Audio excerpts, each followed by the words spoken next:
లాగితే నేను గట్టిగా గొడవ పెట్టుకుని అతని చొక్క కూడా పట్టుకుంటే అమ్మాయి వచ్చింది కదా నా చెవు మీద కొట్టి ఇంకా ఇవన్నీ పీకింది, ఇంకో రక్తం కూడా ఇవన్నీ పీకి నా గుళ్ళ మీద కూడా చీరింది అమ్మాయి. ఆ పోలీస్ అమ్మాయి లోపల ఉంది. లాగితే నేను అన్నాను నా పన్ను తీసారు ఇక్కడే చచ్చిపోతానంటే చెప్పుకో ఎవరు చెప్పుకుంటా చెప్పు నీకు వాసుగాడు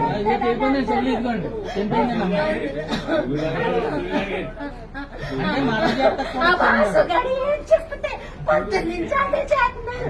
ఆడు కూర్చోబెట్టుకుంటే కూర్చోబెట్టినాడు.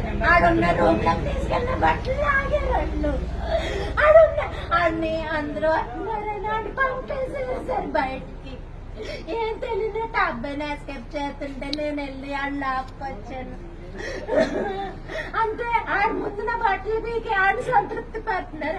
అసలు అతను ఎవరు అని నన్ను ఏడిపిస్తున్నారు.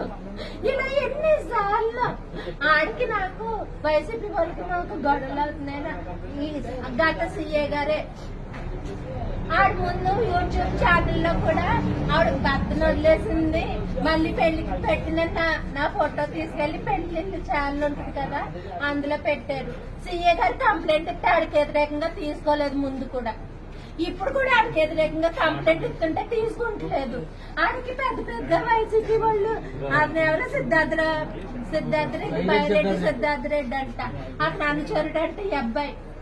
అందుకని మా ఊళ్ళో వాళ్ళకి భయమే, వీడికి భయమే. పోలీసులు కూడా నేను ఎన్నిసార్లు కంప్లైంట్ ఇచ్చాను ఏడిపిస్తున్నారని.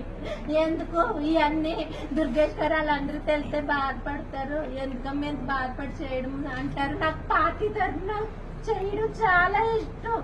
నేను కష్టపడి చేసుకుంటున్నాను. నేను నా మీద పగ తీర్చుకుంటానికి రాము ఒకసారి ఇంకోండి సార్ మా పిల్లడి మీద ఎన్నోసార్లు దాళ్ళు.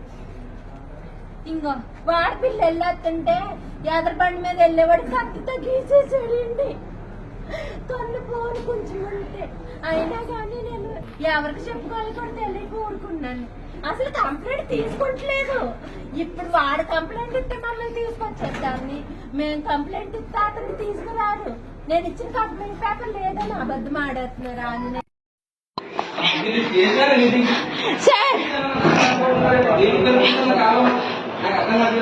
ఆడన చీర లాగిచ్చేసి ఏం తెలియనట్టు వెళ్ళిపోతున్నాడు. యాసీ గారు మా పిల్లల్ని పంపించేసి అతన్ని వెళ్ళిపోమని చెప్తున్నారు. అదే